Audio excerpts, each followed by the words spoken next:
السلام علیکم ورحمۃ اللہ وبرکاتہ۔ یہ ایک بھائی نے پوسٹ کی ہے کہ قادیانی جو منکر حدیث ہیں وہ یہ اعتراض کرتے ہیں کہ صحیح مسلم تو 261 سال بعد لکھی گئی ہے اور صحیح بخاری 256 سال بعد لکھی گئی ہے، تو قرآن مجید سے حدیثوں کا بہت تعارض ہے اور یہ بعد میں جمع ہوئی ہیں، ان میں پتہ نہیں کیا سے کیا داخل کر دیا گیا ہے، تو اس کا کیا جواب ہے؟ دیکھیں، اللہ تعالیٰ کے فضل و کرم سے پہلے تو میں یہ کہنا چاہوں گا کہ یہ جواب شاید عوامی کی بجائے تھوڑا سا علمی رنگ پکڑے گا، لیکن امید ہے کہ انشاءاللہ آپ کو بات بڑی اچھی طرح سمجھ آ جائے گی۔ پہلی بات تو یہ ہے کہ اس طرح کا اعتراض صرف وہ بندہ کر سکتا ہے جو علم حدیث سے بالکل واقف نہیں ہے، وہ بے بہرہ ہے، وہ نہیں جانتا کہ کتابت، تدوین، تالیف اور تصنیف میں کیا فرق ہوتا ہے۔ یہ لوگ سمجھتے ہیں کہ امام بخاری رحمہ اللہ نے حدیثیں جمع کی ہیں، امام مسلم رحمہ اللہ نے حدیثیں جمع کی ہیں، جبکہ ایسا نہیں ہے۔ رسول اللہ صلی اللہ علیہ وسلم کے زمانے میں حدیثیں لکھی جاتی تھیں، قرآن مجید بھی لکھا جاتا رہا ہے اور حدیثیں بھی لکھی جاتی رہی ہیں۔ آپ صلی اللہ علیہ وسلم نے خطبہ دیا حجۃ الوداع کا، تو یمن سے آئے ہوئے ایک آدمی نے کہا کہ اکتبوا لی یا رسول اللہ صلی اللہ علیہ وسلم، اللہ کے پیغمبر یہ خطبہ آپ مجھے لکھ کے دے دیں۔ تو آپ نے فرمایا اکتبوا لی ابی شاہ، ابو شاہ کو یہ خطبہ لکھ کے دے دو۔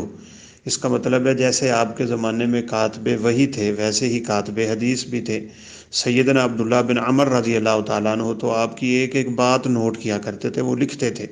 تو کسی نے کہا کہ تم کیوں لکھتے ہو، آپ بشری تقاضا کے تحت بعض دفعہ کیسی کیسی گفتگو کرتے ہیں، تو انہوں نے لکھنا چھوڑ دیا۔ آپ صلی اللہ علیہ وسلم نے ان کو بلایا اور فرمایا اکتب فوالذی نفسی بیدہ لا یخرج من لسانی الا حق، لکھو، قسم ہے مجھے اس ذات کی کہ جس کے ہاتھ میں میری جان ہے، میری زبان سے سوائے حق کے کچھ نہیں نکلتا۔ ہزاروں مثالیں آپ کو مل سکتی ہیں صحابہ کرام رضوان اللہ علیہ مجمعین کی، جیسے میں انشاءاللہ اس بات کو تھوڑا کھول کے بیان بھی کرنا چاہتا ہوں۔ یہ کتابت حدیث والی وہ ان کی کاپیاں، وہ رجسٹر، وہ صحیفے، یہ اللہ کے فضل سے ابھی موجود بھی ہیں۔ ان میں سے بلکہ ایک تو چھپا ہوا بھی ہے، سیدنا ابو ہریرہ رضی اللہ تعالیٰ عنہ کا صحیفہ۔ سیدنا اسید بن حضیر رضی اللہ تعالیٰ عنہ نے بہت سی حدیثیں سیدنا ابو بکر، عمر، عثمان رضی اللہ تعالیٰ عنہ اور ان سے مرویات جو ہیں یہ لکھ کے مروان بن حکم کی طرف بھیجی ہیں۔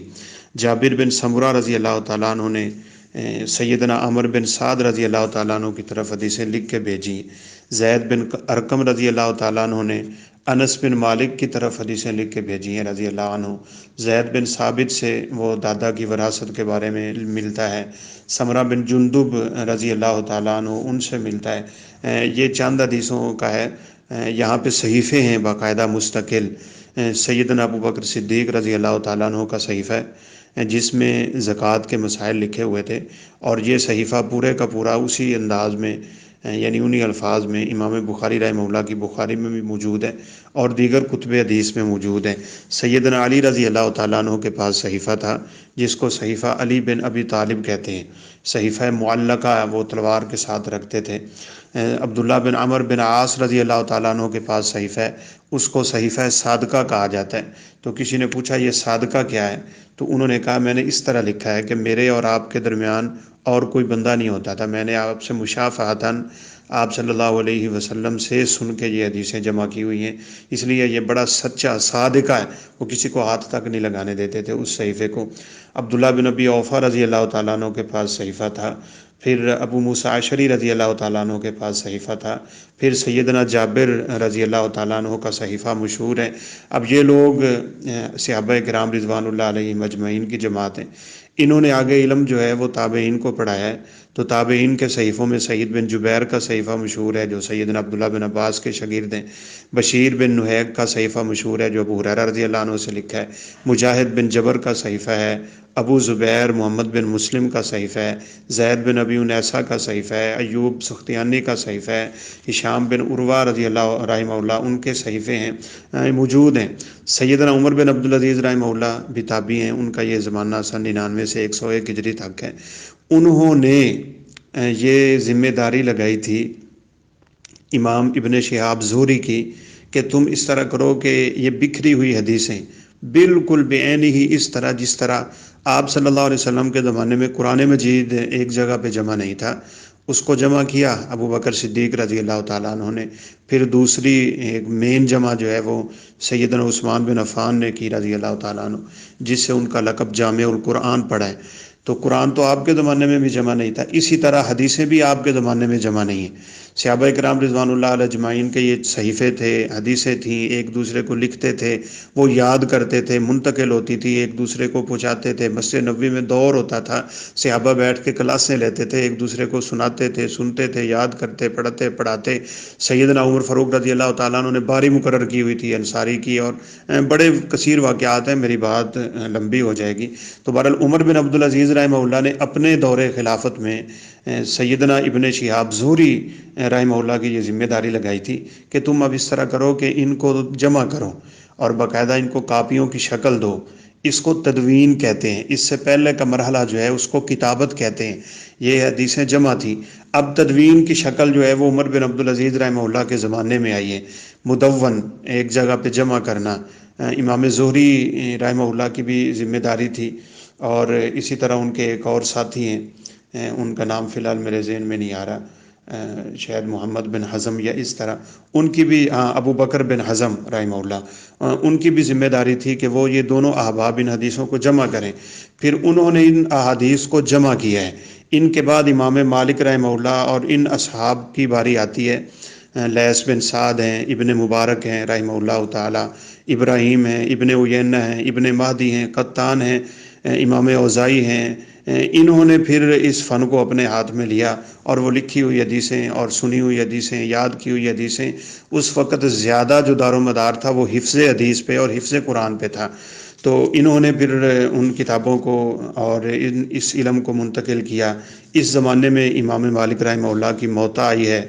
اسی طرح جو ہے الجہاد کتاب ہے، الزہد کتاب ہے، المغازی ہے، السیر ہیں، اور یہ کتابیں میں پوری تفصیل نہیں بیان کر سکتا یہاں واٹس ایپ پہ، بڑی قلیل میرا ذہن ہے، تھوڑی سی مختصر بھی بات ہو اور جامع ہو، لیکن صاف ظاہر ہے اب یہی زمانہ جو ہے وہ عبدالعزیز بن جریج کا ہے، یہ محمد بن اسحاق کا ہے، میں کتنے نام لے سکتا ہوں، امام شافعی کا ہے، ابن عینہ کا ہے، امام عبداللہ بن مبارک کا ہے، امام مالک بن انس کا ہے، حماد بن سلمہ بن دینار کا ہے، امام شعبہ بن حجاج اس زمانے میں ہے۔ تو اس زمانے میں بہترین جو کتاب سامنے آئی ہے وہ موطا امام مالک ہے رحمۃ اللہ علیہ۔ یہ کیسے کہا جا سکتا ہے کہ امام بخاری نے اٹھ کے حدیثیں جمع کر دی؟ اب امام مالک رحمہ اللہ کی موطا بڑی مشہور زمانے میں کتاب ہے، ان کی موطا کے بعد باری آ جاتی ہے مسانید کی۔ امام احمد بن حنبل رحمہ اللہ، امام ابو داود الطیالسی، بڑی مشہور ان کی مسانید ہیں۔ مسند ابی بکر بن ابی شیبہ ہے، مسند اسحاق بن ابراہیم ہے، مسند امام احمد بن حنبل ہے، مسند الدور کی ہے، مسند یعقوب بن شیبہ ہے، مسند احمد بن ابراہیم ہے، مسند حارث بن حمد یا محمد ہے۔ اس طرح ہزاروں مثالیں ہیں، کچھ کتابیں ان میں سے چھپی ہوئی بھی ہیں، مسند احمد اب سب کے سامنے ہر ایک جانتا ہے، اور کچھ جو ہیں وہ یعنی مطبوع نہیں ہو سکیں، یا تو گم ہو گئیں یا چھپ نہیں سکیں، ابھی تک اپنی اصلی شکل میں وہ کتابیں جو ہے وہ موجود ہیں۔